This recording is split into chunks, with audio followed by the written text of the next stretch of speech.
Have you ever felt that the teachers in the class treat boys and girls differently? Our teachers have a certain expectation of girls that they submit their work on time, they have to be a specific way to be that perfect girl. When we talk about equal rights, what do you understand by that?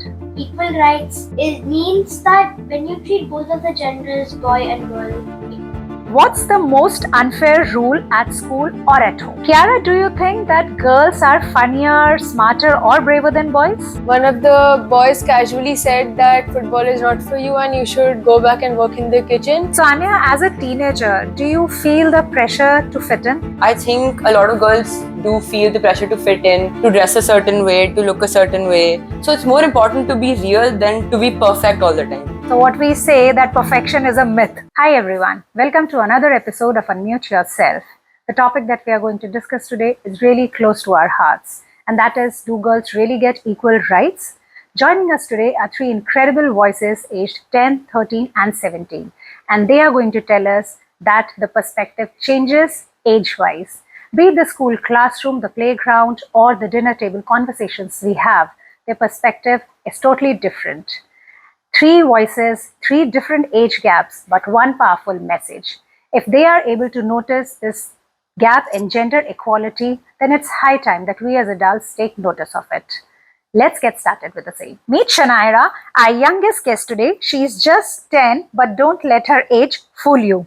We lovingly call her the animal whisperer because whether it's a cuddly pet or a shy stray, animals just trust her instantly. Hi, Shanaira. Welcome to the podcast. it's such a big pleasure to be here. Thank you for inviting me. Wow, thank you so much. The second one is our sporty Kiara. At 13, she's already a die-hard football fan. Messi has her heart and football rules her world. In fact, she's campaigning hard to turn her room into the football theme, and her parents are really worried about the same. Hi everyone, great to be here. Thanks, Kiara. Great to have you here today with us. And next we have with us a super talented Anya. At 17, she is already making waves as state-level tennis player and an academic scholar, a rare combination of brains and backhands. Welcome to the podcast, Anya. Thank you for having me. So let's get started with today's episode. Starting with you, Shanaira. Have you ever felt that you cannot do something? So, yes, I have felt that. And it's one example is that whenever I have like a PE class, so what happens is that whenever we play a match, like a football match, then what happens is that sir divides us in two teams, and then the captain of those two teams always picks the boys first, and then the girls they just always just left out, and they're always picked at the last. Oh, how does that make you feel? That makes me feel really bad, and also I think it's really unfair to all of the girls since some could be good at football and actually have a love for football, like Kiara over here. Okay, yes, thank you. So, Kiara, next question for you. Have you ever felt that the teachers in the class treat boys and girls differently? I have. Yes, so a few days ago in my school, my science teacher came into class and asked all of us to submit our notebooks. And as we have been going to annual day practice, most of the girls have been going. So we had not completed our notebook work, but the boys had as they were already in class. So most of the boys submitted their notebook, but a very few of the girls did. Okay. And to this, ma'am replied that girls, I did not expect this out of you. And this just shows us that our teachers have a certain expectation of girls that they submit their work on time, they have to be a specific way to be that perfect girl. Okay, but these kind of expectation, does it hold true for boys as well? No, I don't think so it's for boys because I feel that boys always have an easy way out of studies. So the expectations are not much from the boys because boys will be boys kind of a thing? Yeah, I believe so. Okay, thank you for sharing that. So we just heard what Kiara and Shanaira had to share. Very simple incidents like playing in the football field or the playground and the teams choosing boys over girls. It's an everyday scenario. Maybe unconsciously these kind of biases still exist, but we really need to take care of. And when Kiara mentioned in the classroom, yes, they feel bad about it because there are certain expectations from girls, which is a good thing as well because girls are sincere, they are hardworking. But when boys are not asked about the work that they complete, and it is like, okay, boys will be boys, these are the things that we say very casually, I think we as adults need to take a pause there and think about it, that do we just let things off by saying boys will be boys, or do we have to keep the expectations same from girls as well as our boys? What's the most unfair rule at school or at home? One rule that I feel is unfair is that at home, my brother and I get our laptop for like a limited time, which is 1 hour a day maximum. And some days we don't even get it. I feel this is not fair as the whole world is modernizing and our studies are also switching to online. All the resources of our studies can be found online, videos, etc. And that's why I think that we should be able to use a laptop for more time, but still we should not misuse the time even if our parents allow us to get it. Okay, thank you for putting the last statement with that. I would want to know one thing here, Kiara. You and your brother, both of you get the similar amount of time, or there is a difference? Yes, if we get our laptop, then both of us get the same amount of time. Okay, so the equality does exist at that point of Yes. time, as far as the laptops are concerned. Yes. Great. So, Shanaira, when we talk about equal rights, what do you understand by that? So I understand that equal rights means that when you treat both of the genders, boy and girl, equally. Okay, great. That was short and crisp and nice as well. Kiara, the same question to you. What I understand by these words is that when girls are given the same opportunities as boys, without like in all the fields like sports, academically, and they are not demeaned in any sort of way, maybe by their parents, teachers, or by any other stranger, this is what equal rights means. Okay, great. That was a great perspective. So, in a simple nutshell, when we talk about it, as Shanaira mentioned, that equal opportunities for girls and right, it is treat them equally, irrespective of the field that they are working in, and getting equal opportunities, as Kiara mentioned, be it sports, be it academics, be it any field that they want to venture into. So that takes us to a very interesting question that we are going to ask Shanaira here. So Shanaira, who's your favorite female superhero? So my favorite female superhero is Hermione from Okay. one of my favorite movie series from Harry Potter. Since she is also very intelligent and she can use that wisdom to help her friends whenever they're in danger.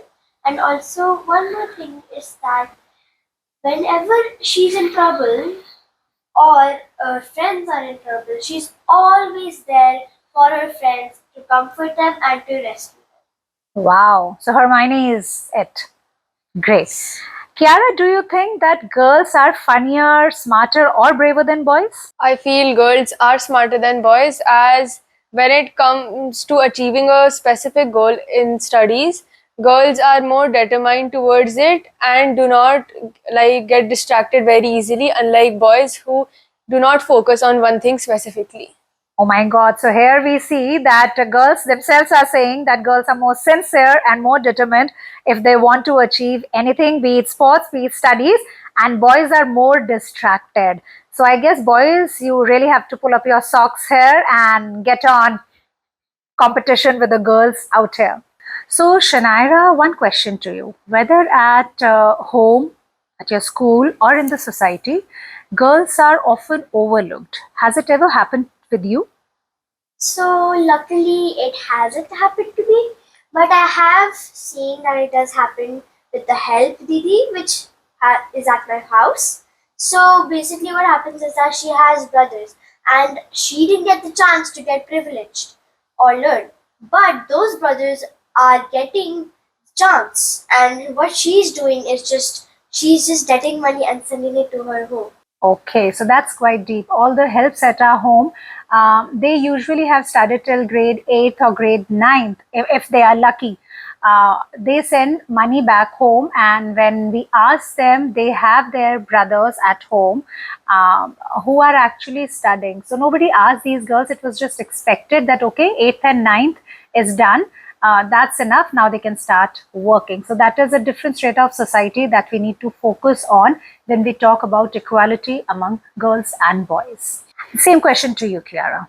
So as you all know, I play football amongst like there's no other girl except me in my society who plays football. So I play amongst all boys. And recently, when I had gone down to play, one of the boys casually said that football is not for you and you should go back and work in the kitchen. And this really hurt me deeply because playing football is something I love. And when somebody says something like this to me, I really think that why is it not fair for girls to do the same? Okay, so when this incident happened, did you go down to play football after this?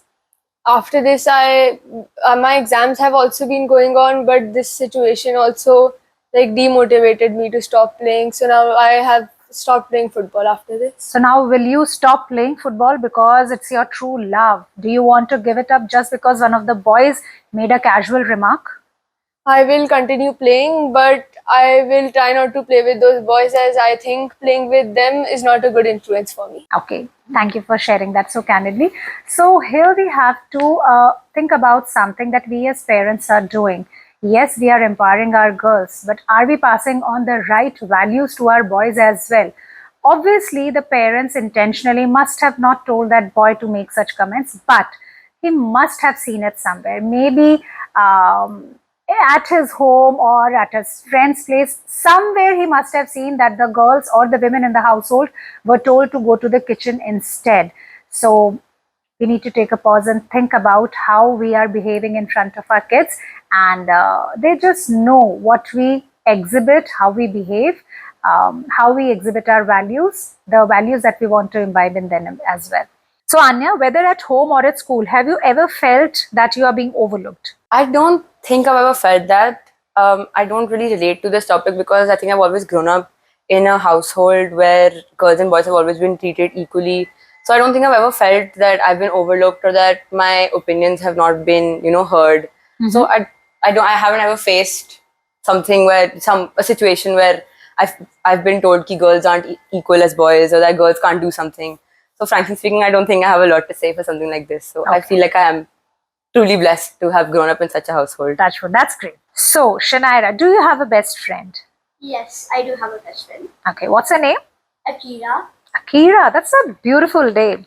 So what's the best quality about Akira that you like?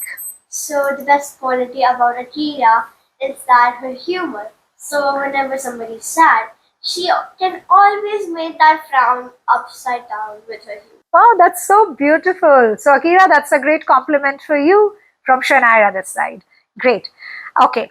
Now, for some reason, if Akira stops talking to you someday, right, what will you do? So this has happened to me, and what I have done is that I just make some chits and I just write some small messages, some small words, and I just fold it up. And I tell other people to just give it to her and pass it on to her. And then whenever she reads it, she actually reflects on it. And then in the meantime, when we can talk, she actually resolves the conflict between me and her. And I find that that's really, she's taking that responsibility about the conflict. Wow, thank you so much. And that's quite deep, because if at this age they are able to mend their differences like this is what we call conflict management at a corporate level. So we have a lot to learn from a young generation like this. Have you ever felt that parents have expectations attached with how you behave? Yes, I feel parents do have some expectation attached with how we behave. I feel this is also an example of how people say actions have consequences. But by doing this, I think parents are in the right, because this can help schooling your children and also in teaching them right from wrong in a very subtle and polite way. But when parents have expectations attached, for example, if you score 95%, I'll give you wireless headphones, something like this. So do you feel putting in conditions like this where love is there, is it right or is it not? I don't feel this is right, as if you do this, your kid can feel a lot of pressure, and this might affect them actually in studying properly for the exam, test, or whatever they have to prepare for. Instead, the parent should just love the kid no matter how much they score, as marks are not that important. Thank you for sharing that, Kiara. So, Anya, tell me one thing. Do you feel that parents in general have expectations attached to the behavior of the child? Personally, I don't think I've ever felt something like this because my parents have always supported me when it comes to my dreams or how, they've always raised me a certain way on how to behave, on, how to act in front of people. But that's always come from me naturally as well. So I don't think they've ever had unrealistic expectations from me. But I do know a lot of parents who do put expectations on their child. They put a lot of pressure, they overburden their kids. And especially when it comes to marks, I think, especially see, I'm in 12th now, so I know that last year I took commerce, but I know a lot of my friends who were forced by their parents to take science, and obviously, science is not an easy stream, especially if you don't enjoy it. So, if you have been forced to take it, then in 12th, it becomes a burden and you don't really enjoy it anymore. There's a lot of cases that we've heard of children committing suicide also, and it's not something that I would openly want to talk about, but it is a fact. It is. And I think that parents do need to realize that overburdening your kid is not something that's going to help them in the long run. So it's important to also hear your children out first before you put unrealistic expectations on them. Correct. So, as parents, we have something to reflect on here, which is actually very deep. So, I would like to share one incident with you all, which one of my friends shared with me.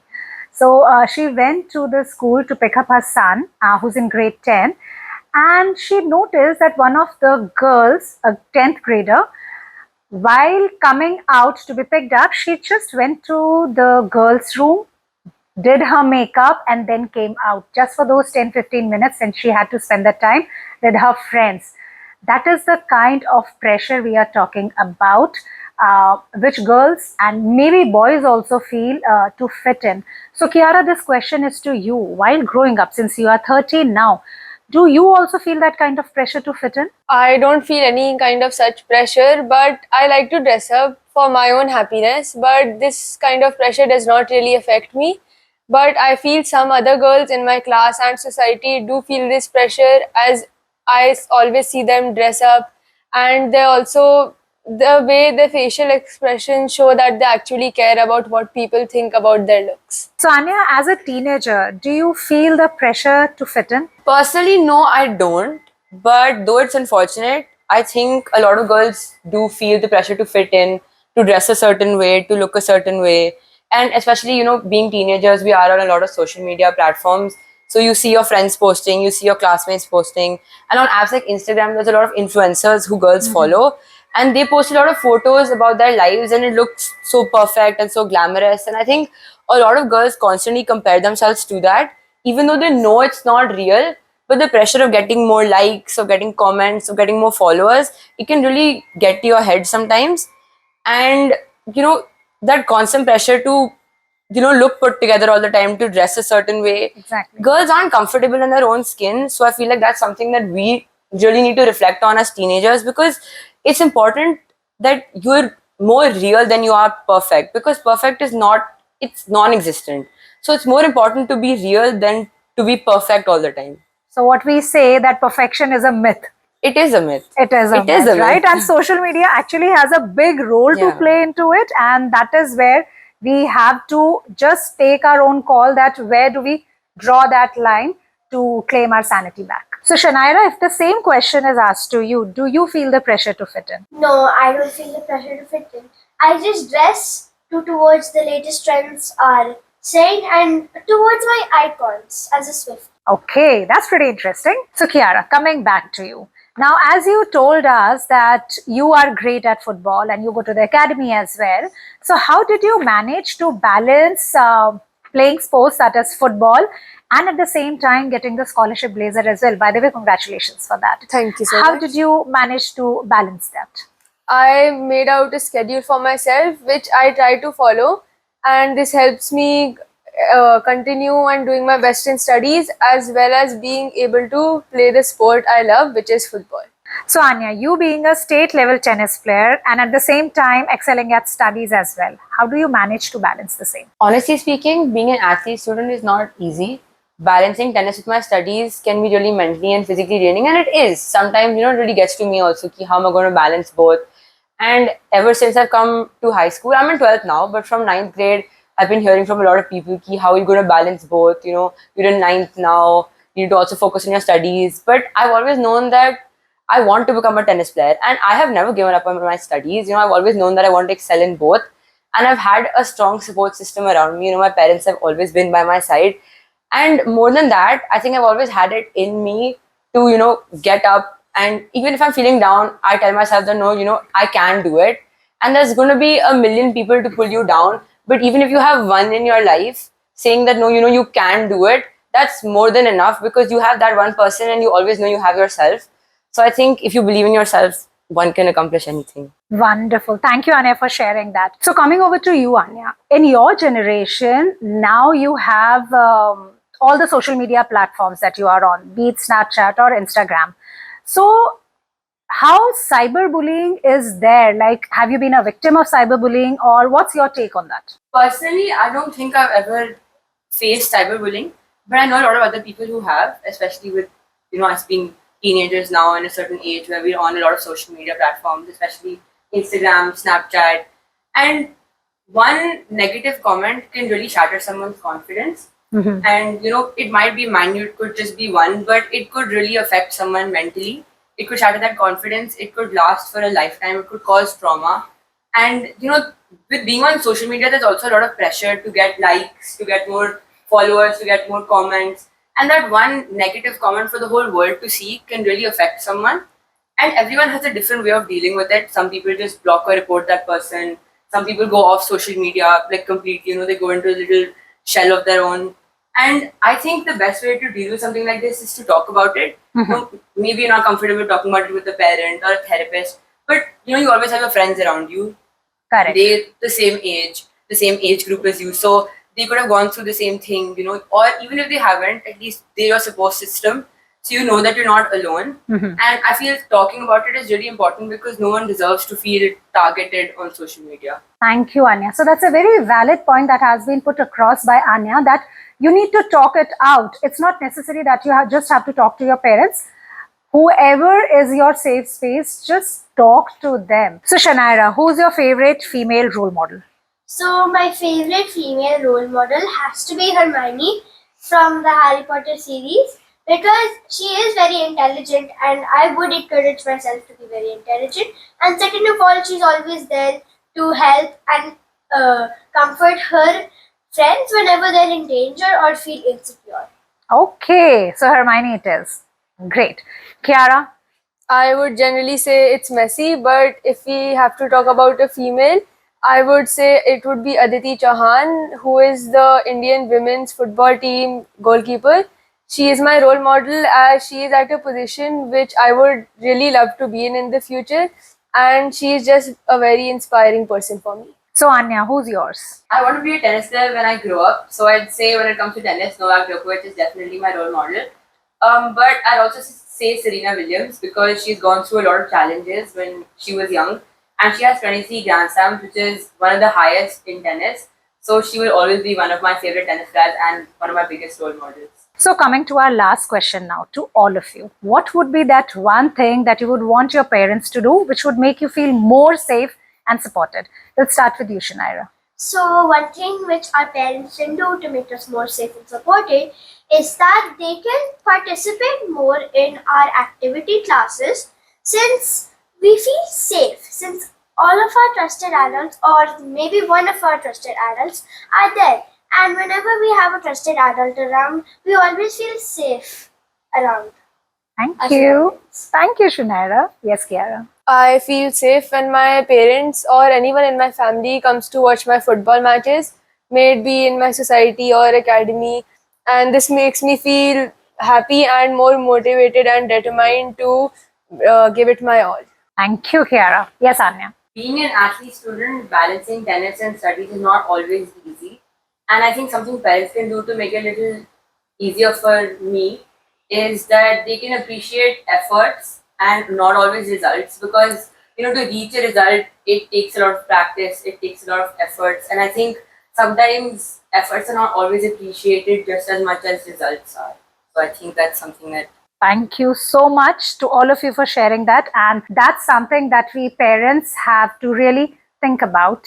In today's conversation, we saw and heard that just making a gender equality law is not sufficient. It needs to be seen in daily actions, conversations, and attitudes. To all the parents, teachers, and listeners, are we really creating a world where the girls are free to dream and lead without the fear of being judged? If not, let's begin today. Thank you for tuning in. Let's keep the conversations going around, not just in podcasts, but in all the classrooms, dinner tables, and playgrounds. Thank you all.